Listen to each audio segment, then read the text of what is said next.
Today's session is on reading. We have been talking about writing in the previous segments. Our focus today is talking about reading, and we have a great deal to say about reading. Now, we have been saying throughout the series that although our immediate objective is to provide training in creative writing, we have some larger concerns. And a significant concern is raising consciousness and increasing people's awareness about certain problems in the human situation. We believe that there is a serious crisis in human affairs, and that crisis relates to spiritual condition of human life at this time. We will be talking a great deal about a decline of reading and writing, but really our concern is with the spiritual condition of humanity at this time in history.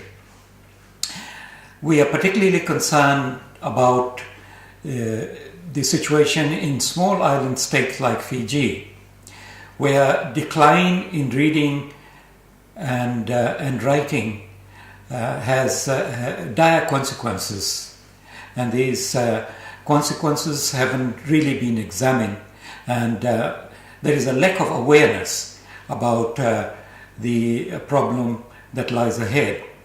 Now, there are a lot of evidences that suggest there is decline in reading and writing.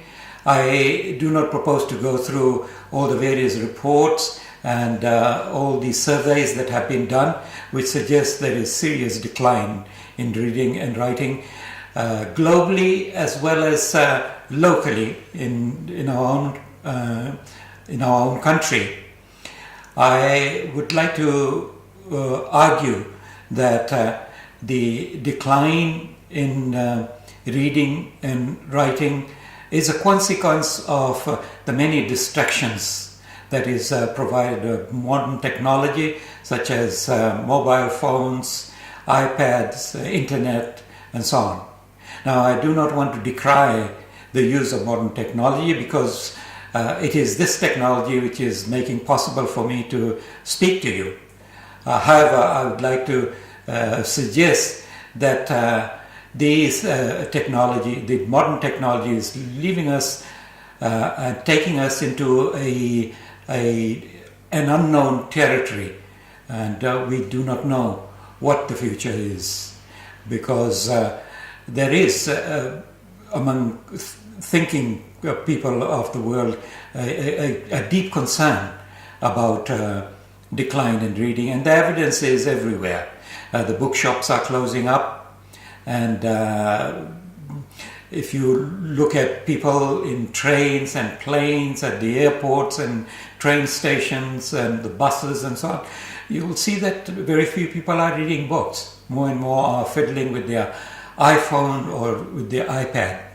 So the evidences are there, but the deeper research and surveys that have been done, they also indicate that there is a serious decline.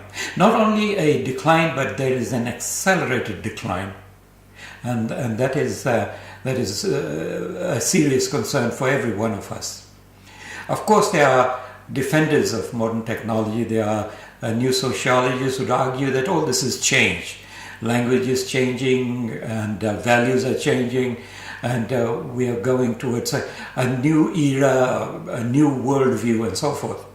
We do not subscribe to that view, because the evidence that we have suggests that there is a serious decline in reading among young people.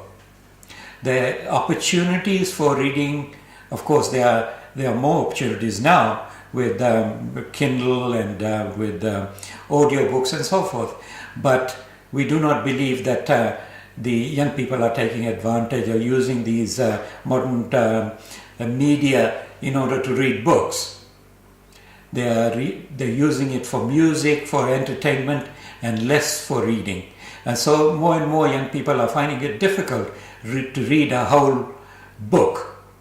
Now that is a very serious concern. At high school level, students are finding it difficult to handle a complete book. The literature courses are in decline. There are very few people wanting to take literature, both at high school level and at university level. And so literature is one area where we believe that we could communicate certain values, and we could have dialogue going on about the human situation, about the human condition. Now, if that is also in decline, and already the respect for the sacred books is declined, and we thought that literature may be one place where values are still alive and where there is also healthy debate about right and wrong. But if literature is also failing us, then there's very little left. And I think we have made our point very strongly, forcefully, because that is what we want to say through this series, and try to be a positive force in drawing our attention to reading and writing, which is important for civilization to move forward. Now, having said that, I want to now talk about the writer as a reader. Now, the writer as a reader is different from a common reader. A common reader reads mostly for pleasure, for entertainment, and in the process acquires some experience of human life, of human situation.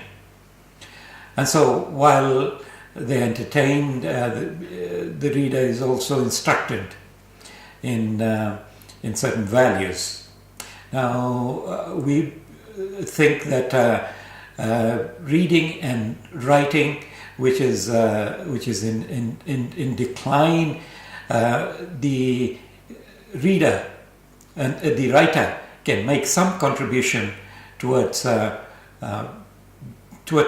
increasing the volume of literature in their own country. In Fiji, for example, we want more writers. We want more writers to be writing and reading. Now, the writer reads for a very different purpose. The writer reads in order to, of course, there is enjoyment, but his enjoyment is more in the craft of other writers, and he learns from other writers how to use words, how to construct sentences, put together paragraphs. This is his source of enjoyment. This means that the writer reads intensively.